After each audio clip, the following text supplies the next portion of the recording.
지난 시간에는 새 포도주는 어디에 담아야 된다?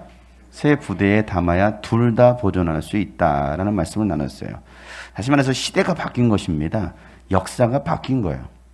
구약 천사들을 통해서 계시하셨던 하나님께서 이제는 아들을 통해서 이 땅에 오셔서 직접 말씀해 주셨다라는 것이죠. 그러니까 종이 전해준 말씀을 들었던 백성들이 이제는 하나님의 아들의 말씀을 직접 들을 수 있게 되었다라는 거예요. 그래서 히브리서 2장 1절부터 3절 말씀에 보면 이렇게 말씀을 기록하고 있습니다. 그러므로 우리는 들은 바를 더욱 뭐 한다고요? 굳세게 간직하여서 잘못된 길로 빠져드는 일이 없어야 마땅하겠습니다. 잘못된 길로 빠져드는 사람이 있었어요. 다 같이 그 다음 시작. 천사들을 통하여 하신 말씀이 효력을 내어 모든 범행과 불순종이 공정한 갚음을 받았거든. 천사들을 통해서 하신 말씀, 이게 구약의 말씀이에요. 우리는 구약의 말씀 하나님께서 직접 말씀해 주셨다라고 우리는 생각하는 경우들이 많은데 신약에서는 어떻게 말하고 있냐면 아니다. 천사를 통해서 하나님께서 말씀하셨다라고 얘기하고 있죠. 하물며 우리가 그 천사를 통해서 주신 말씀도 효력이 있어서 그렇잖아요. 그에 합당한 보응을 받았어요. 심판을 받았어요. 종이 전해준 말씀을 받았을 때도 하나님의 그 심판이 있었는데 하물며 우리가 이렇게도 귀중한 구원을 뭐 한다고요? 소홀히 여기고 있습니다. 자, 귀중한 구원이 뭡니까? 아들을 통해서 하신 말씀이에요. 예수 그리스도를 통해서 하신 그 말씀을 받았음에도 불구하고 구원을 소홀히 하고 보세요. 어떻게 그 갚음을 피할 수 있겠느냐?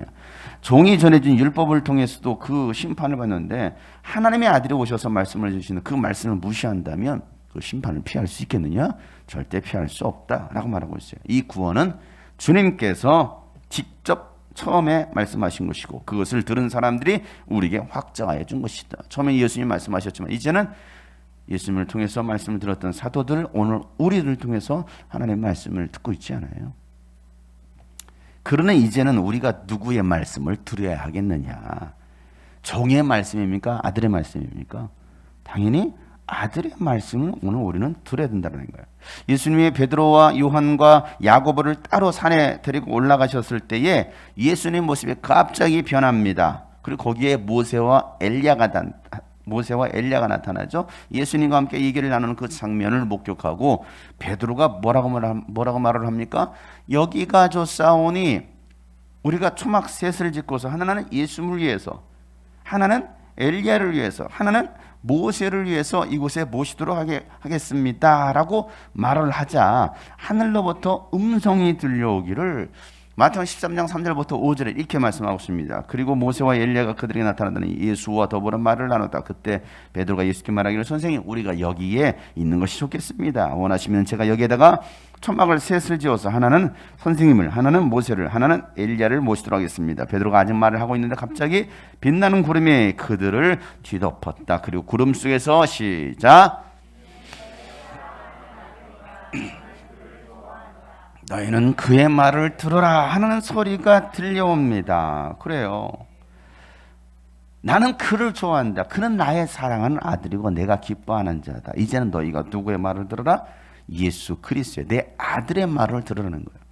모세는 율법을 전해준 위대한 지도자입니다. 엘리야는 백성들을 하나님께로 돌아갈 수 있는 그 능력을 소유했던 선지자죠. 하나님께 돌아서게 할 능력의 선지자. 이들은요 이스라엘 백성들이 가장 존경하고 또 보고 싶어했던 지도자였습니다. 선지자였습니다. 근데 그들이 베드로 눈앞에 딱 나타난 거예요. 그래 얼마나 좋겠어요.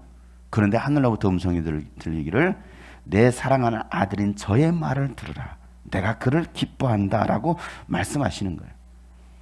모세와 구약의 수많은 선지자들은 이 오실 예수님에 대해서 하나님에 대해서 예언했습니다. 누가복음 24장 27절 말씀에 예수께서 모세와 모든 예언자에서부터 시작하여 성경 전체에서 자기에 관하여 써놓은 일들을 그들에게 설명해 줍니다. 그러니까 창세기부터 쉽게 말하면 창세기 이 모세라는 것은 모세 오경을 말하는 거예요.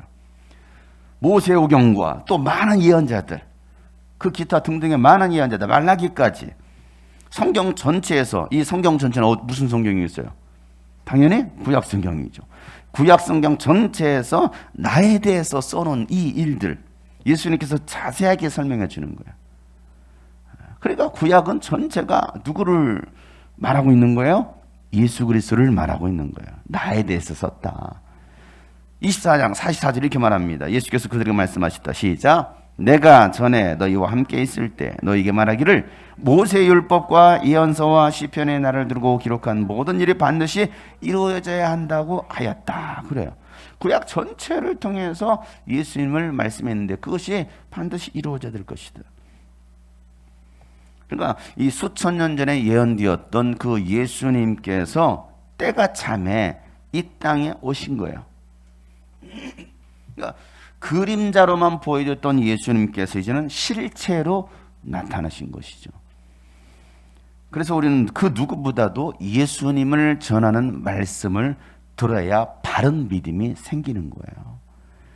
로마서 10장 17절 말씀에 다 같이 시작. 그러므로 믿음은 들음에서 생기고 들음은 그리스도를 전하는 말씀에서 비롯된다.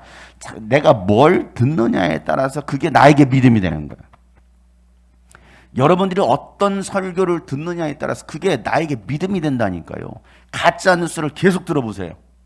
그게 믿음이 돼버려요. 유튜브에 있는 수많은 가짜 뉴스들, 수많은 가짜 복음들, 그걸 계속 들어보세요. 그게 믿음이 된다니까요. 믿음이 돼요. 가짜가 판을 치는 세상 아닙니까? 진리에 대한 분별력이 없어요. 왜 그들은 그 유튜브에 빠질까요? 성경이 안 빠지잖아요. 성경 안 읽잖아요. 하나님 말씀 안 보잖아요. 그러니까 그 거짓된 정보만 뚫어지게 보니까 맨날 그것만 듣는 거야. 여러분 어떤 방송을 보느냐에 따라서 그 사람의 사상이 거기에 그 방송이 조작하는 그 언론에 빠져드는 거예요. 내가 제2모 방송을 본다. M번의 방송을 본다. 뭐 S 방송을 본다. K 방송을 본다. 자기가 서운하는 방송 채널이 있거든요. 그렇잖아요. 그러면요, 거기 언론에서 조장하는 그 내용을 받아들이고 그것을 사람들은 믿게 되는 거예요. 다른 방송은 안 좋아요. 오로지 C방송, 이런 C방송. 거기에 빠지는 거예요. 그렇잖아요. 우리가 정작 봐야 될, 우리가 정작 들어야 될 하나님의 말씀, 성경을 읽지 않아요. 성경은 보지 않아요. 성경은 연구하지 않아요. 그리고 잘못된 정보를 습득하고. 오늘 말씀 뭐라면 믿음은 들음에서 난다라는 거예요. 들음에서. 뭘 들어야 되느냐? 그리스도를 전하는 말씀. 예수 그리스도를 전하는 말씀을 들어야 여러분들이 바른 믿음이 생긴다는 것이죠. 그러니까 이 강대상에서는 많은 교회에서 오늘도 주의 말씀이 선포되겠죠. 하나님의 말씀이 선포되겠죠. 근데 어떤 말씀을 전하느냐고요? 예수 그리스도를 전하는 말씀이 아니면 뭐 율법적인 구약에 있는 수많은 유인들, 뭐 수많은 선지자들, 예언자들, 뭐 어떤 말씀을 전하냐? 세상의 이야기합니까? 정치적인 이야기합니까? 세상 돌아가는 얘기합니까?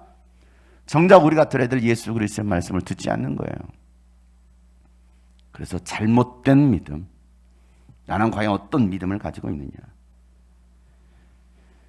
여러분, 시대가 바뀌었다는 말은 바로 이 말이에요. 역사가 바뀐 거예요. 구시대 역사에서 새 시대의 역사로 바뀐 거예요. 야훼 하나님 시대에서 이제는 예수와 하나님 시대로 바뀐 거예요. 이 예수와 시대가 열린 거예요.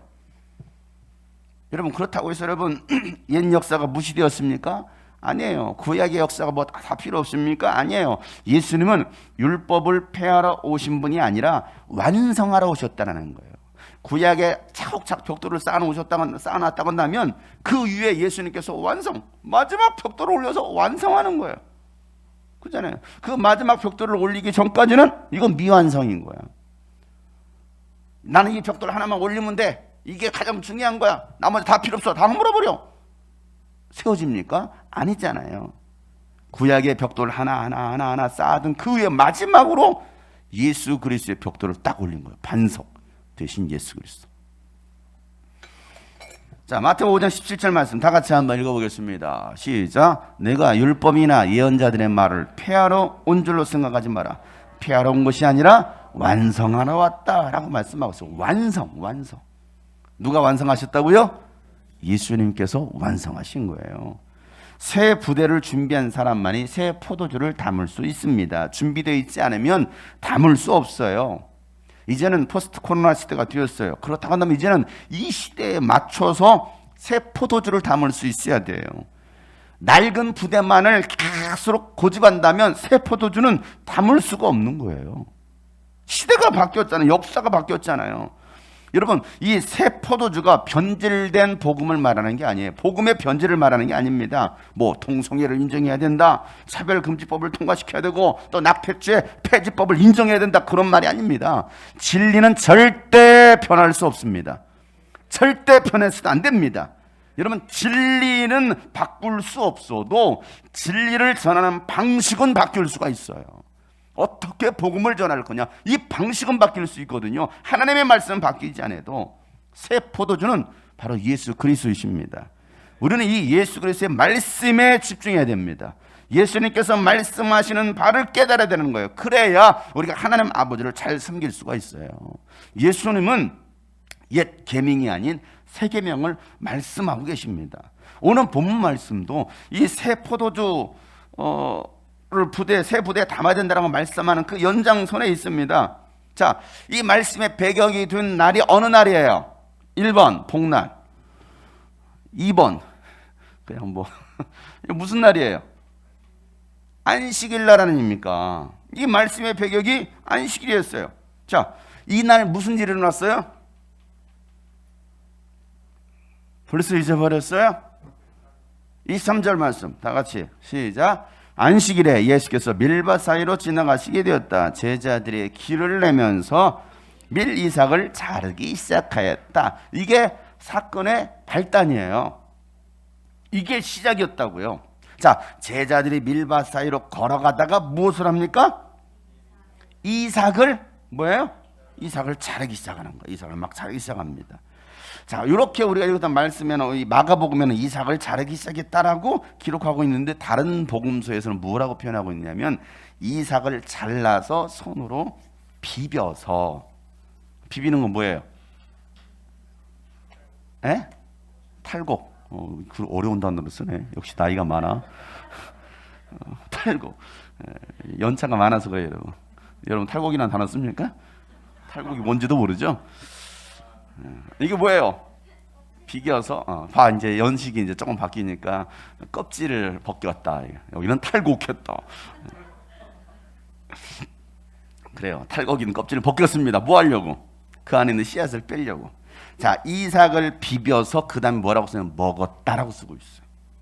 자, 근데 마가복음에서 이삭을 잘랐다라고 표현했어요. 여러분, 잘라서 비벼서 뭐 한 거예요? 먹었다라는 것이죠. 자, 이런 행동으로 인해서 여러분 어떤 일이 벌어집니까? 그 모습을 지켜봤던 누가? 바리새인들, 바리새파 사람들이 화가 났어요. 자, 그리고 24절 말씀입니다. 다 같이 한번 시작. 바리새파 사람이 예수께 말하였다. 보십시오, 어찌하여 이 사람들은 안식일에 해서는 안 된 일을 합니까? 자, 그들의 관심사. 자, 이날이 무슨 날이었다고요? 안식일이었습니다. 그런데 이 바리새파 사람들의 시선으로 봤을 때는 그들이 지금 뭐 하고 있어요? 네? 아니, 성경 써 있는 대로 안식일에 해서는 안 되는 일을 하고 있다고요. 뭐 하고 있다고요? 안식일에 하면 안 돼. 안 되는 그 일을 하고 있는 거야. 자, 일하고 있는 거야. 자, 여러분, 율법에는 어떻게 하라고 명령하고 있습니까? 우리 지난 금요일날 성경 통독 때 이 부분을 읽었어요. 자, 레위 23장 3절 말씀에, 자, 다 같이 시작. 엿새 동안은 일을 하여라. 그러나 일의 날은 반드시 쉬어야 하는 안식일이다. 거룩한 모임을 열어야 하고 어떤 일도 해서는 안 된다. 이 날은 너희가 살고 있는 모든 곳에서 지킬 주의 안식일이다. 자, 안식일은 어떻게 지내라는 거예요? 첫 번째는 반드시 쉬어라. 뭐라고요? 반드시 쉬어라. 안식일은 쉬는 날이에요. 안식하는 날이라고요. 안식이라는 게 쉬는 거예요. 쉬는 거. 반드시 쉬어라. 그리고 뭐하라? 거룩한 모임, 예배를 드려라. 모임을 만들어서, 거룩한 모임을 만들어서 예배하라. 자, 하나님은 어떤 일도 해서는 안 된다라고 말씀하셨어요. 하나님께서 천지 창조를 하신 다음 여섯째 날, 마지막 날 여섯째 날 인간과 모든 만물을 만드신 다음에 일곱째 날 뭐 하셨어요? 쉬셨잖아요. 안식하셨잖아요. 이 날은 주의 안식일이다라고 말했단 말이에요. 그러니 사람도 그날은 뭐 해라? 쉬어라. 나도 쉬었으니까 너희도 쉬어라. 자, 그런데 이걸 출애굽기에서는 뭐라고 말씀하고 있느냐면 레위기보다도 먼저 앞선 출애굽기에서는 뭐라고 말하고 있느냐 이렇게 말합니다. 20장 9절부터 11절 다 같이 시작. 너희는 엿새 동안 모든 일을 힘써 일하여라. 그러나 일한다는 주 너희 하나님의 안식일이니 너희는 어떤 일도 해서는 안 된다. 그러나 너희나 너희의 아들이나 딸이나 너희의 남종이나 여종만이 아니라 너희 집짐승이나 너희 집에 머무르는 나그네라도 일을 해서는 안 된다. 내가 엿새 동안 하늘과 땅과 바다와 그 안에는 모든 것을 만들고 일했나라는 쉬었기 때문이다. 그러므로 나 주가 안식일을 복주고 그날을 거룩하게 하였다. 여기서도 엿새 동안은 뭐라고요? 열심히 일해라. 열심히 일해라. 왜? 하나님도 엿새 동안 열심히 일하셨잖아요. 천지 창조하셨잖아요. 그러나 제7일은 하나님의 안식일이기 때문에 사람이든 짐승이든 뭐 해서는 안 된다? 일을 해서는 안 된다. 그리고 하나님께서 안식일을 복주고 또 그날을 거룩하게 하셨다라고 말씀하고 있는 거예요. 그러니까 이 안식일은 거룩한 날, 복이 있는 날이라는 것이죠. 그리고 쉬는 날이에요. 하나님께 거룩한 모임을 열어서 예배하는 날이다. 자, 그런데 제자들은 이 율법의 말씀을 어기고 밀이삭을 잘랐어요? 깠어요? 이게 뭐예요? 일하고 있는 거예요. 잘랐고 깠단 말이에요. 탈곡을 했어요. 탈곡해서 뭐 하는 거예요? 비비고 나서 먹었어요. 먹는 것은 일은 아니에요. 그럼 뭐 안식일은 아무도 안 먹고 삽니까? 근데 일을 했단 말이에요. 자, 이 모습을 보고서 하지 말아야 될, 안식일에 하지 말아야 될 그 일을 하고 있는 그들의 모습을 보고서 지금 이 바리새인들이 공격하고, 누구를 공격하고 있는 거예요? 네? 왜 당신의 제자들은 지금 누구를 공격하고 있어요? 제자들을 공격하고 있는 것 같지만 사실은 누구를 공격하고 있는 거예요? 예수님을 공격하고 있는 것이죠. 당신의 제자들 아니냐? 이 사건이 안식일 논쟁의 첫 번째 사건입니다. 성경은 안식일 논쟁들이 많거든요. 다음에도 바로 그 안식일 논쟁이 또 벌어집니다. 안식일에 왜 당신의 제자들은 하지 말라는 일을 하면서 안식일을 어겼느냐? 당신은 왜 그들을 그냥 내버려뒀느냐? 이게 바리새인들의 주장이에요. 자, 이들의 항의에 예수님께서 한 예를 들어줍니다. 그것이 다윗이었어요. 자, 다윗의 예를 들어줘서 25절, 26절 큰 소리로 시작. 예수께서 그들에게 말씀하셨다. 다윗과 그 일행이 먹을 것이 없어서 굶주릴 때에 다윗이 어떻게 하였는지를 너희는 읽지 못하였느냐? 아비아달 대제사장 때에 다윗이 하나님의 집에 들어가서 제사장들밖에는 먹어서는 안 되는 제단빵을 먹고 그 일행에도 주지 않았느냐라고 말하고 있습니다. 자, 이 사건이 뭐냐면 다윗이 사울에게 쫓기는 상황이에요. 사울은 자꾸 다윗을 죽이려고 합니다. 막 다윗의 이 인기가 막 올라가잖아요. 사울은 천천히요, 다윗은 빨리빨리 가는구나. 다윗 그거예요? 천천히 가고 빨리빨리 갑니까? 사울은 천천히요, 다윗은 만만이다 하면서 뭐 다윗을 만만하게 봅니까? 막 그렇게 인기가 막 올라가니까 사울이 열받는 거잖아요. 그래서 막 다윗을 죽이려고 하는 그 상황에서 다윗이 도망가는 거예요. 쫓기듯이 도망칩니다. 그에게는 아무런 무기도 없어요. 먹을 것도 없어요. 아무것도 없어요. 배가 너무나 고팠어요. 그래서 다윗은 아히멜렉 제사장에 먹을 것을 좀 달라고 합니다. 오늘 이 말씀에는 누구로 쓰고 있습니까? 아비아달이라고 쓰고 있어요. 아비아달. 그런데 구약에서는 뭐라고 이름을 쓰는 아히멜렉이라고 쓰고 있어요. 이 아히멜렉에게 아비아달에게 먹을 것을 좀 달라고 합니다. 그러자 이 아히멜렉은 제사장만 먹을 수 있는 진설병밖에 없다. 내가 가지고 있는 것은 제사장만 먹을 수 있는 이 거룩한 빵 진설병밖에 없다라고 말을 합니다. 이게 사무엘상 21장에 나오는 사건이에요. 사무엘상 21장 2절부터 4절이에요. 다 같이 한번 읽어볼까요? 시작. 다윗이 제사장 아히멜렉에게 대답하였다. 나는 임금님의 명령을 따라 뛰고 길을 떠났습니다. 임금님이 나에게 임무를 맡기면서 부탁하시기를 나에게 맡기신 임무를 어느 누구에도 알리지 말라고 하셨습니다. 그래서 부하들과는 약속한 곳에서 만나기로 하였어. 자, 여기까지 보면 사실은 다윗이 거짓말을 하고 있는, 임금님에게 부탁한 적이 없어, 도망가고 있어, 도망가고 있는 상황인데, 이런 상황에서 지금 뭐라도 먹을 것을 구해야 되겠고, 그래서 이렇게 지금 얘기하고 있어요. 자, 그런데 지금 제사장님이 혹시 무엇이든 가까이 가지신 것이 좀 없습니까? 빵 5덩이가 있으면 저에게 주십시오. 그렇게 안 되면 있는 대로라도 주십시오. 그러자, 시작. 지금 보통 빵은 내게 없고 있는 것은 거룩한 빵뿐입니다. 그 젊은이들이 여자만 가까이 하지 않았다면 줄 수가 있습니다. 여러분, 지금 가지고 있는 거예요. 보통 빵은 없어. 일반 빵은 없고 무슨 빵밖에 없어요?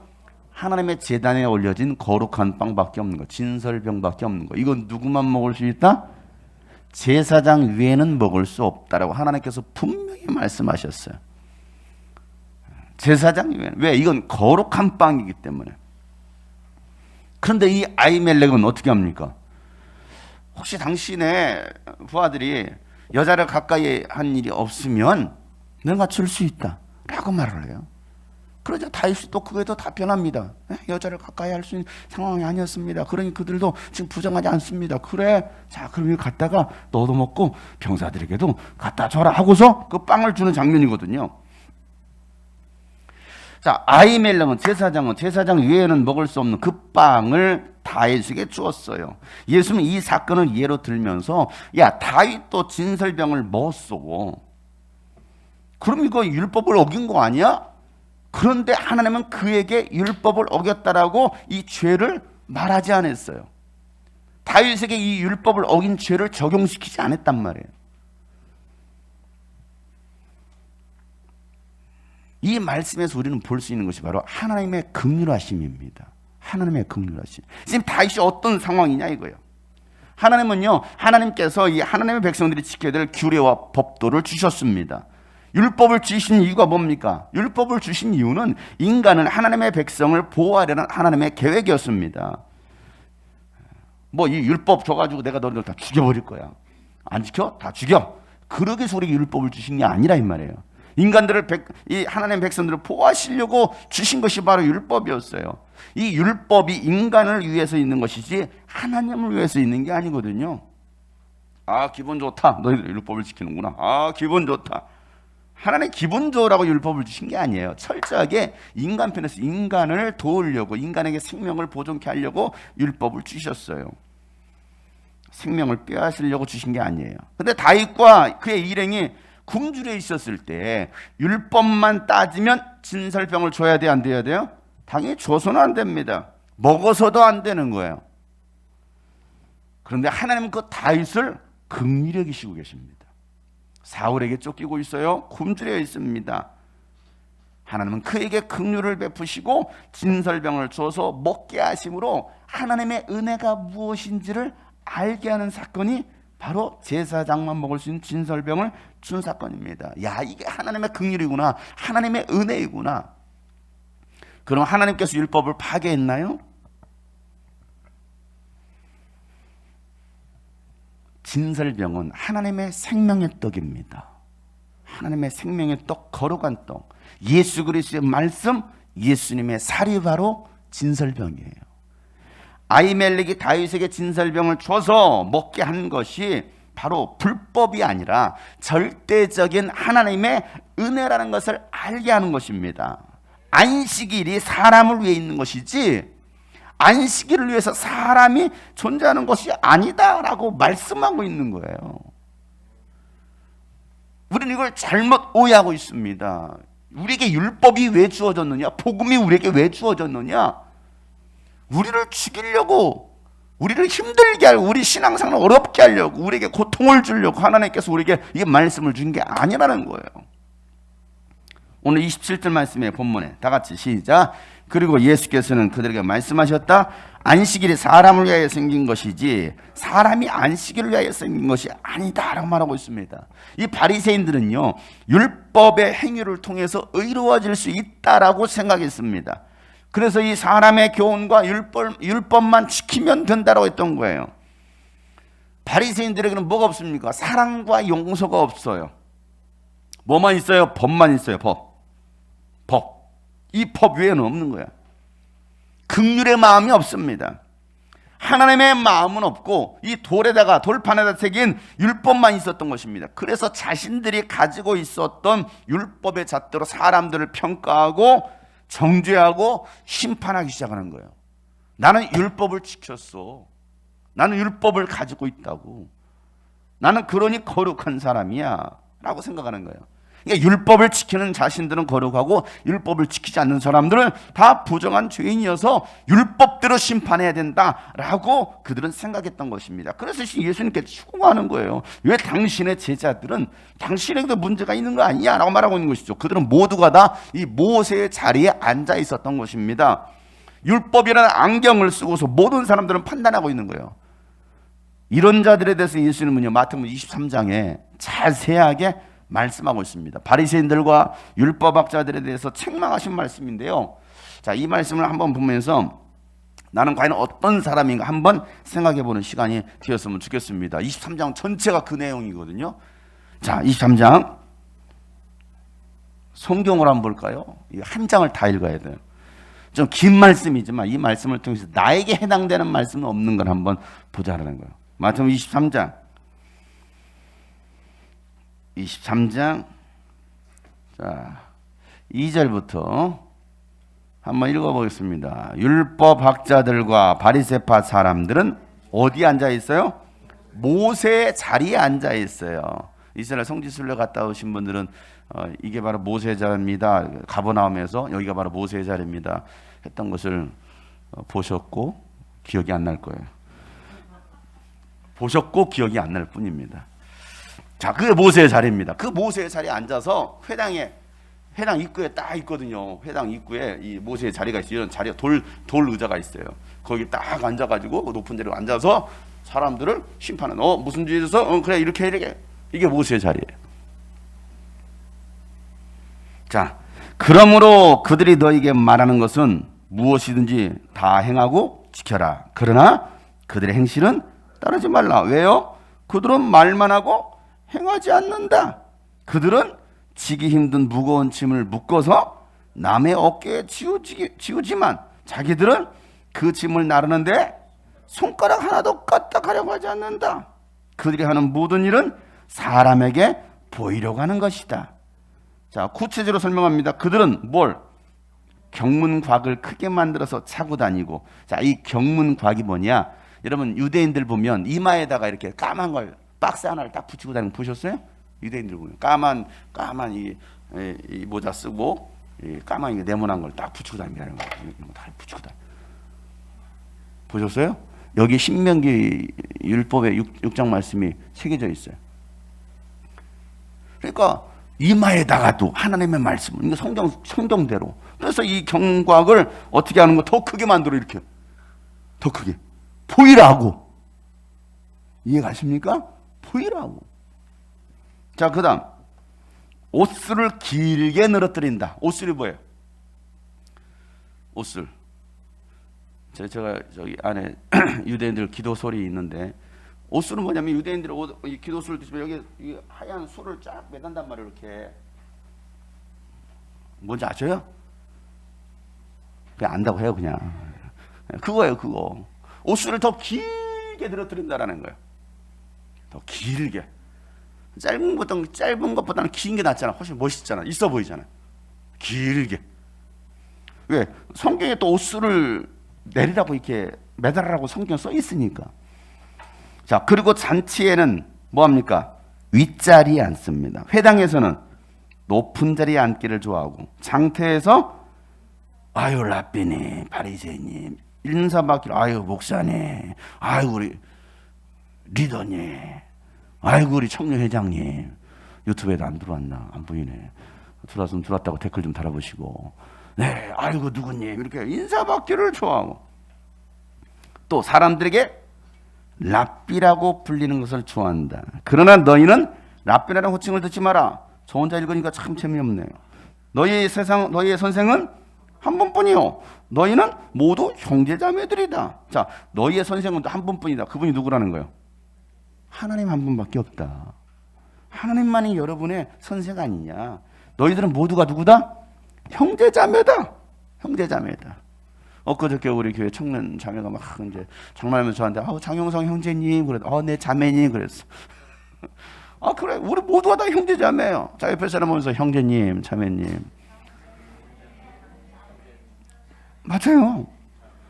뭘 앞이라고 듣기를 좋아하느냐? 목사님이라고 안 부르면, 장로님이라고 안 부르면 기분 나빠요? 뭐 문제가 있는 거예요. 지금 그 상황인 거예요. 형제님이라고 불러라. 자매라고 불러. 형제자매다. 다가 또 너희는 땅에서 아무것도 너희의 아버지라고 부르지 말아라. 너희 아버지는 하늘에 계신 분 한 분뿐이시다. 그러니까 오늘도 여러분 집에 가서 아버지 어머니에게 형제님, 자매님 부르세요. 장예림 자매님 이따가 집에 가거나 아빠한테 형제님이라 부르시길 바래요. 자, 또 너희는 지도자라는 호칭을 듣지 말아라. 지도자.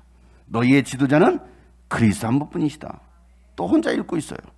너희 가운데서 어떤가 하는 사람은 너희를 섬기는 사람이 되어야 된다. 자기를 높이는 사람은 낮아지고 자기를 낮추는 사람은 높아질 것이다. 율법학자들과 바리새파 사람들아, 위선자들아, 너에게 화가 있다. 자, 여기서부터는 이제 그들을 지목하면서 화가 있다. 팔복이 있다고 한다면 여기는 화가 있어요. 화복이 있어, 화복이. 화복? 자, 화가 있어요. 화가. 자, 어떻게 말합니까? 너희는 사람들이 들어오지 못하도록 하늘나라의 문을 닫기 때문이다. 너희는 자기도 들어가지 않고 들어가려고 하는 사람도 들어가지 못하게 하고 있다. 율법학자들과 바리새파 사람들아, 위선자들아, 너에게 화가 있냐. 두 번째예요. 그러니까 하나님 나라 들어가지 못하도록 막아버리는 사람들이 있어요. 저 목사 때문에 내 교회는 내가 하나님 안 믿다. 저 뭐 집사람, 저 장로라는 사람 때문에 내가 하나님 안 믿어. 자기도 들어가지도 않을 뿐더러 그 사람이 잘못된 행실로 인해서, 그 지도자의 잘못된 행실로 인해서, 여러분의 잘못된 행실로 인해서 교회 요즘 같은 시대에 이런 교회가 얼마나 비난받습니까? 교회가 이제 혐오 대상이 돼 버렸어요. 예수 믿는 사람도 혐오 대상이 돼 버렸어요. 저런 것들 때문에 짜증나. 정말 저건 별은 정말 입에 담을 수 없는 그런 비난과 욕설들을 막 얼마나 댓글에 다는지 아십니까? 지금 그 얘기를 하고 있는 거예요. 지도 못 들어가면서 들어가려고 하는 사람마저 막아버린다라는 거예요. 자, 두 번째 화 어떤 화입니까? 너희는 개종자 한 사람을 만들려고 바다와 육주를 두루 다니다가 하나가 생기면 그를 너희보다 패나 더 못된 지옥의 자식으로 만들어버린다. 힘들게 한 사람 전도해놓고서는 정말 배나 나쁜 지옥의 자식으로 전도하기 이러면 얼마나 힘들어요. 전도하겠다 막 사방팔방 막 해놓고 한 명 전도했는데 아주 지옥의 자식으로 더 배로 만들어버리는 그런 사람들. 자, 또 뭐라 말합니까? 눈먼 인도자들아, 너에게 화가 있다. 너희는 말하기를 누구든지 성전을 두고 맹세하면 아무래도 좋으나 누구든지 성전에 금을 두고 맹세하면 지켜야 된다. 자, 성전을 두고 맹세하면, 하나님께 맹세하지 말라고 했거든요. 근데 성전을 두고 맹세하면 아무래도 좋지만 어떻게 상관없다라는 거예요. 맹세하지 말라. 야, 그래 맹세해. 그런데 성전에 금을 두고 맹세하면 반드시 봐야 된다? 지켜야 된다. 지켜야 된다. 그러니까 뭐에 눈이 멀었어? 금의 눈이 멀은, 돈에 눈 먼 사람들, 돈에 눈이 먼 지도자들, 목회자들, 돈, 다 돈. 그래서 뭐라고 말합니까? 어리석고 눈먼 자들아, 어느 것이 더 중하냐? 무엇이 중한디? 금이냐? 금을 거룩하게 하는 성전이냐? 무엇이 중합니까? 탈곡님, 무엇이 중요해요? 성전이에요? 금이에요? 성전인데 성전은 그렇게 개무시하면서 금은 밝히고 있는 거예요. 돈은 밝히고 있는 거예요. 또 너희는 말하기를 누구든지 뭘 두고 제단을 두고 맹세하면 아무래도 좋으나 누구든 그 제단 위에 돌려는 너희는 재물을 두고 맹세하면 뭐 해야 된다나? 지켜야 된다라는 거예요. 재물. 제단을 두고 맹세하는 사람은 제단과 그 위에 있는 모든 것을 두고 맹세하는 것이요, 성전을 두고 맹세하는 사람은 성전과 그 안에 계신 분을 두고 맹세하는 것이다. 또 하늘을 두고 맹세하는 사람은 하나님의 보좌와 그 보좌에 앉아 계신 분을 두고 맹세하는 것이다 라고 말하고 있습니다. 또 나옵니다. 화 있을진저 율법학자들과 바리새파 사람들아, 위선자들아, 너희가 화가 있다. 너희 시작. 너희는 박하와 회향과 근처에 11조는 드리면서 정의와 자비와 신의와 같은 율법의 더 중요한 요소들은, 자, 이들이 11조 하고 있어요, 안 하고 있어요? 하고 있습니다. 율법에 명시한 대로 그들은 철저하게 11조를 하고 있어요. 자, 여러분들은 철저히 11조를 하고 있나요? 어떤 사람들은 11조하면 저주받는다 라고 가르치는 사람들이 있고, 그 조회수가 수십만입니다. 그걸 또 믿고 신봉하는 사람들이 있어요. 11조하면 저주받는다, 가짜다. 11조라고 가르치는 목사들은 가짜다. 과연 그럴까요? 11조 하고 있느냐? 이들은 철저하게 11조 하고 있습니다. 그런데 뭐라고 말하고 있어요? 정의와 자비와 신의와 같은 율법의 더 중요한 요소들은 버렸다라는 거예요. 아, 11조는 잘해. 율법에 명시된 대로 11조는 잘하고 있어. 그런데 더 중요한 것들을, 율법에 더 중요한 것은 버렸다라는 거예요. 그러면서 뭐라 말합니까? 그것들도 소홀히 안아야겠지만 이것들도 마땅히 해야 한다. 자, 그것들도가 뭐예요? 그것들도 소홀히 하지 않아야 되겠지만, 이 그것들이 뭐예요? 11조 하는 거예요. 11조 하는 거 소홀히 하지 마. 그런데 이것들도 마땅히 행해야 돼 라고 말하고 있습니다. 자, 그러면 그 이것들이 뭐예요? 이것들이 뭐예요? 자비와 정의와, 정의와 자비와 신이에요. 이게 뭡니까? 하나님을 향한 삶이잖아요. 정의의 삶, 하나님을 사랑하는 거, 하나님을 절대 신뢰하고 믿는 거, 이건 마땅히 너희들이 해야 된다라고 말하고 있습니다. 이게 빠져버린, 하나님을 사랑하는, 하나님을 믿는 마음은 빠져버리고 형식만 남아버렸어. 11조 만에. 아니, 내가 원하는 것은 그런 형식만 갖춰진 11조가 아니라 정말 네가 나를 사랑해서, 네가 나를 정말 믿어서, 그래서 네가 그 11조 하고 있느냐라고 예수님 말씀하고 계시는 거예요. 또 눈먼 인도자들아, 너희는 하루살이를 걸어가면서 낙타는 삼키는구나. 하루살이가 커요, 낙타가 커요? 하루살이 조그마한 것을 막 걸러는, 아유, 한결이 막 하루살이, 아유, 낙타는 삼키고 있어 막. 이러지 마라. 그 조그마한 것을, 이 조그마한 거 하나 가지고 걸려가지고, 너 잘못했어, 너 잘못하면서 더 큰 낙타는 그냥 막 아무 거리낌 없이 삼켜버린다라는 거예요. 율법학자들과 바리새파 사람들아, 위선자들아, 너희에게 화가 있다. 너희는 잔과 접시의 겉은 잔과 이 접시의 겉은 깨끗해요. 겉은 깨끗해. 얼마나 깨끗합니까? 이거 추가사가 닦았어요. 근데 그 안은 더러워. 그래서 물을 퍼놨어, 먹으라고. 먹겠어요? 너 같으면 먹겠냐? 하나님 얘기하는 거야. 야, 겉은 번지르르 하면서 깨끗하게 하면서, 교회가 겉은 번지르르하게 리모델링도 하고 깨끗하게, 근데 그 안은 다 썩어있다, 더러워졌다는 거야. 우리가 오늘 이렇게 겉은 이렇게 양복도 입고 멋있게 옷을 입고 왔어요. 근데 그 속은 다 병들어 있다는 거예요. 죄로 썩어 있다는 것입니다. 그 안은 탐욕과 방종으로 가득 채우기 때문이다. 눈먼 바리새파 사람들아, 먼저 잔 안을 깨끗이 하여라. 그리하면 그것도 깨끗하게 될 것이다. 자, 율법학자들과 바리새파 사람들아, 어느 때보든가 저 혼자 읽고 있는 유선자들아, 너희에게 화가 있다. 너희는 회칠한 무덤과 같기 때문이다. 무덤을 회를 칠했어. 시멘트를 발라놨어요. 얼마나 깔끔하잖아요. 이제 또 명절에 다가오니까 또 벌초도 하고 그래야 되는데, 지금 이제 벌초도 하지 말라, 대행 서비스 하라 그러고 있어요. 코로나 확산되고. 벌초하기 전에는요, 막 잡초들이 무성합니다. 근데 이제는 뭐 하라는 거야? 벌초하면 깔끔하잖아요. 묘도 깔끔해요. 예쁩니다. 근데 그걸 갖다가 더 예쁘게 대리석으로 이렇게 딱 해놨어. 얼마나 보기 좋아요. 그 얘기하고 있어요. 근데 그 안에는 뭐가 있어요? 죽은 사람의 뼈와 온갖 더러운 것이 가득하다. 이와 같이, 시작, 너희도 겉으로는 사람에게 의롭게 보이지만 속에는 위선과 불법이 가득하다. 율법학자들과 바리새파 사람들아, 위선자들아, 너희에게 화가 있다. 너희는 예언자들의 무덤을 만들고 의인들의 기념비를 꾸민다. 저희 이스라엘 가면 진짜 기념비가 많아요. 뭐 기념비, 누구의 기념비가 얼마나 많은지 몰라요. 무덤도 만들고 의인들의 기념비를 꾸며요. 그러면서, 시작, 우리가 조상의 시대에 살았더라면 예언자들의 피 흘리게 하는 일이 가담하지 않았을 것이다 라고 말한다라는 거예요. 과연 그럴까? 이렇게 하여 너희는 예언자들을 죽인 자들의 자손임을 스스로 증언한다. 그러므로 너희는 너희 조상의 분량을 마저 채워라. 다 같이 뱀들아, 독사의 새끼들아, 너희가 어떻게 지옥의 심판을 피하겠냐. 예수님이 진짜 과격한 언어를 썼어. 이 독사의 자식들아 라고.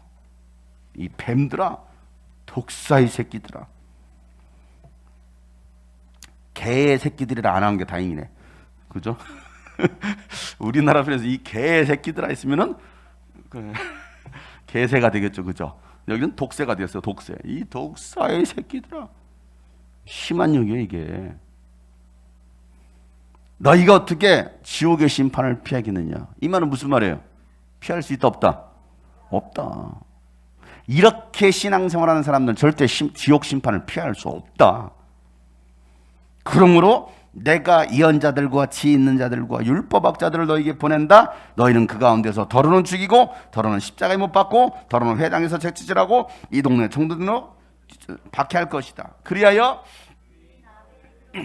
너희가 성소와 제단 사이에서 살해한 바랴가의 아들 사가랴의 땅에 죄 없이 흘린 모든 피가 너희에게 돌아갈 것이다.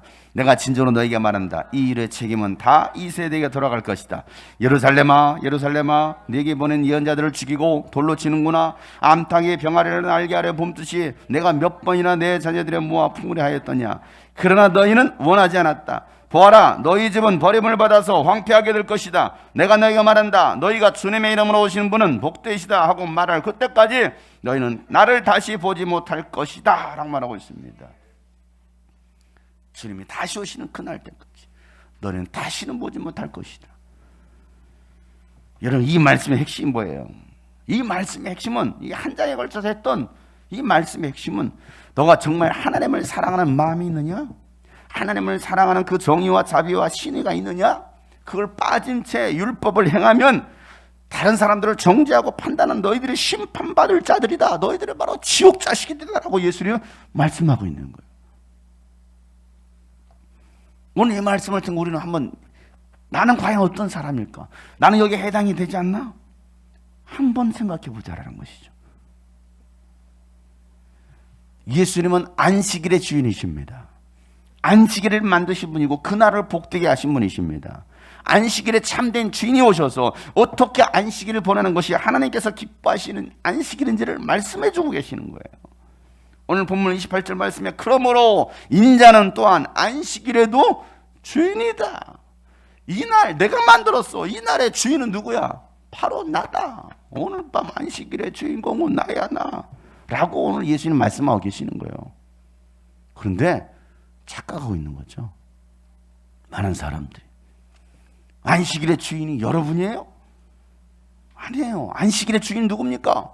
하나님이셔요. 예수님이십니다. 근데 마치 안식일의 주인이 나인 것처럼, 아니 안식일의 주인이 되어버린 사람도 있고, 그잖아요.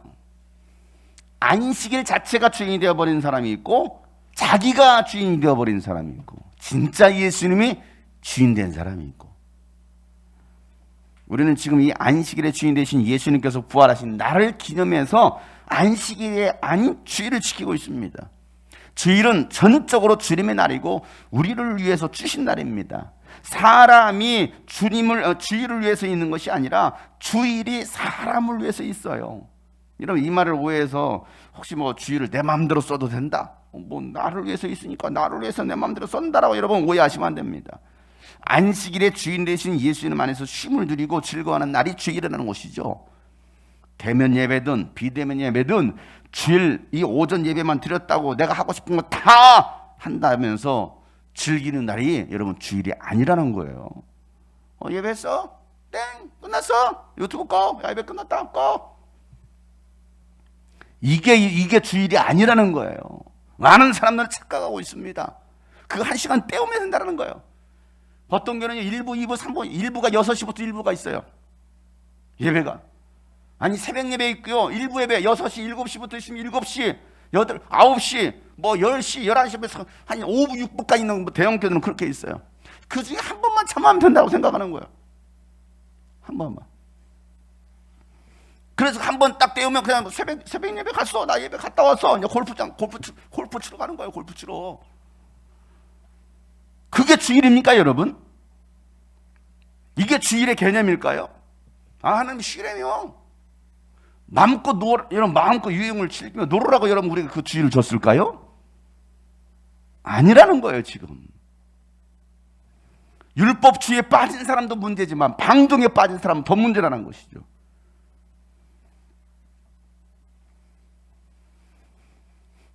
많은 분들이 예배 한 번 드린 것으로 주일 성수했다고 뭘 해도 좋다고 생각하는 사람들이 있습니다.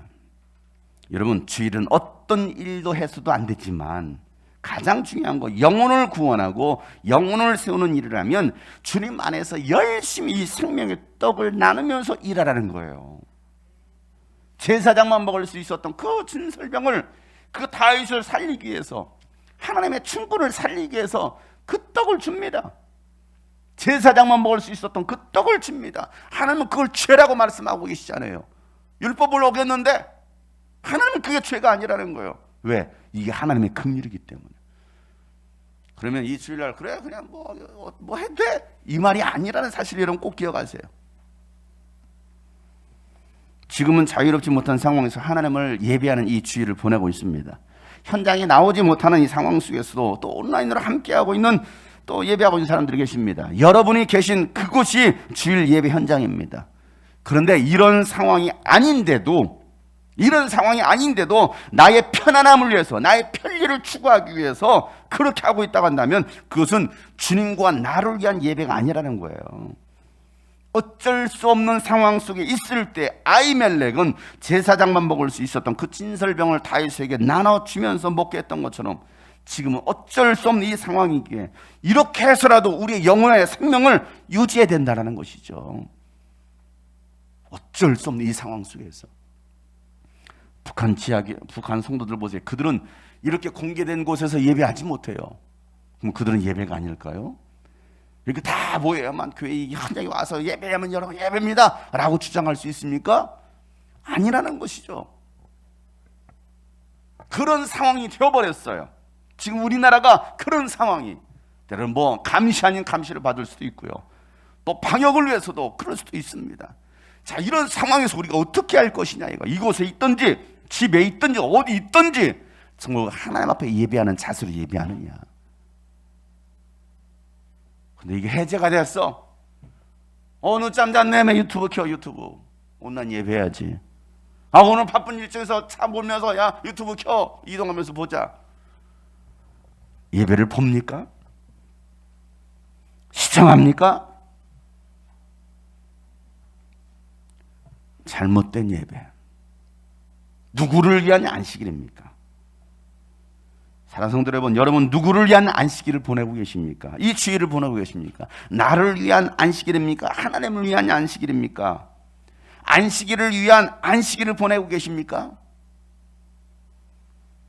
하나님은 저와 여러분에게 변함없는 사랑을 원하시지 수많은 제사를 요구하고 계신다는 것이 아니라는 걸 여러분 깨달으시고 하나님을 더욱 깊이 사랑하는 여러분 되시길 주님으로 축복합니다. 오늘 이 안식일 논쟁, 누구를 위한 안식일이냐? 주일, 누구를 위한 주일이냐? 우리가 누구를 위해서 지금 예배하고 있느냐? 형식은 바뀔 수 있어요. 그렇지, 어쩔 수 없는 상황 속에서 다윗 어쩔 수 없는 상황이었어. 아히멜렉 어떻게 하지? 그래 먹어. 너를 따르는 그 군사들도 줘서 먹고 힘나게 해. 오늘 주님이 우리에게 말씀하시는 바로 그겁니다. 이곳에 모였던, 이곳에 모이지 않았던, 어쩔 수 없는 그 상황 속에서도 우리는 정말 하나님을 사랑하는 마음이 있기를 간절히 소망합니다. 그래서 오늘도 주님, 내가 사랑함으로 주님을 예배하는 예배자가 되게 도와주십시오. 주일답게 주님의 날이니까 어떤 일도 하지 마라. 거룩한 모임을 만들어서 하나님을 예배하라. 그리고 너는 그 주님 안에서 쉼을 가져라 라고 말씀하고 있어요. 우리 너무 분주한 삶을 살아가고 있습니다. 너무 바쁘게 살아요. 주님을 생각할 겨를도 없어요. 또 지금 상황이니까 어렵다고 하니까 주님과 더 멀어지는 것 같습니다. 또 형식적으로 모여서 앉아서 한다고 이 자리를 차지했다고 해서 우리가 예배가 아니라는 것을 여러분 꼭 기억하세요. 나 11조 했어. 된 거 아니야. 나 철저히 율법을 지켰다고. 하나님 그걸 원하시는 게 아니에요. 그거 당연한 거야. 그거 하는 거 당연한 거야. 예수님 말씀하시는 그래 그거 당연해. 11조 당연한 거지. 주일 성수 당연한 거지. 그런데 어떤 자세로 예배하고 있느냐, 어떤 자세로 헌금하고 있느냐, 어떤 자세로 너희들이 헌신하고 봉사하고 있느냐, 오늘 주님 말씀하고 계십니다. 오늘도 내가 정말 이제는 주님을 더 깊게 사랑하게 도와주세요. 우리 그런 마음까지 결단하시면서 찬양하고 기도하겠습니다. 내 주 되신 주를, 내 주 되신 주를 참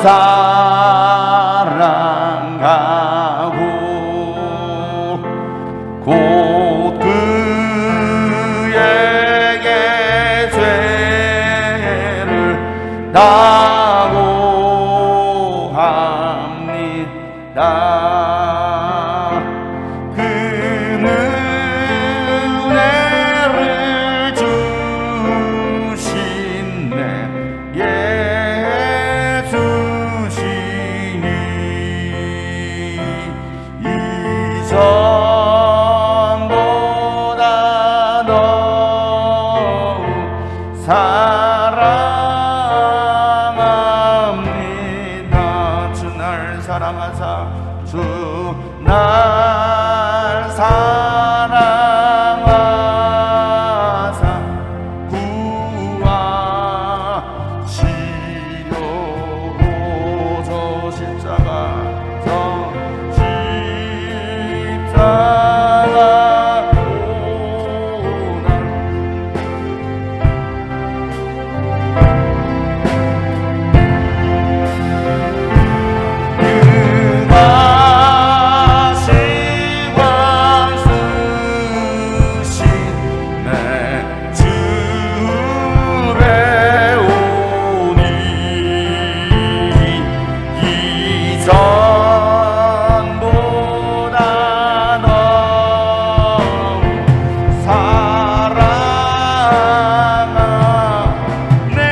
합니다. 이전보다도 더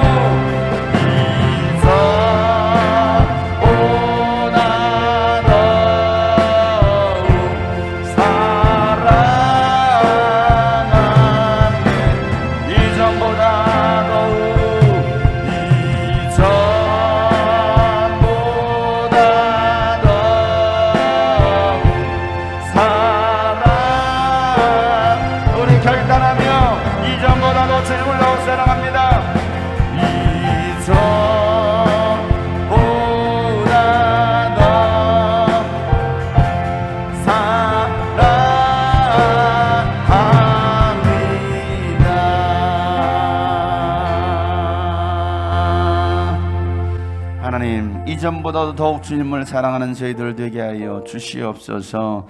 겉으로 보여지는 외식적인 모습이 아니라, 형식이 아니라, 단순한 의무감이 아니라 정말 하나님을 사랑함으로 주님 안에서 이 안식일을, 주일을 주님께 예배하며 우리의 삶을 드릴 수 있는 복된 날 되게 하여 주시옵소서.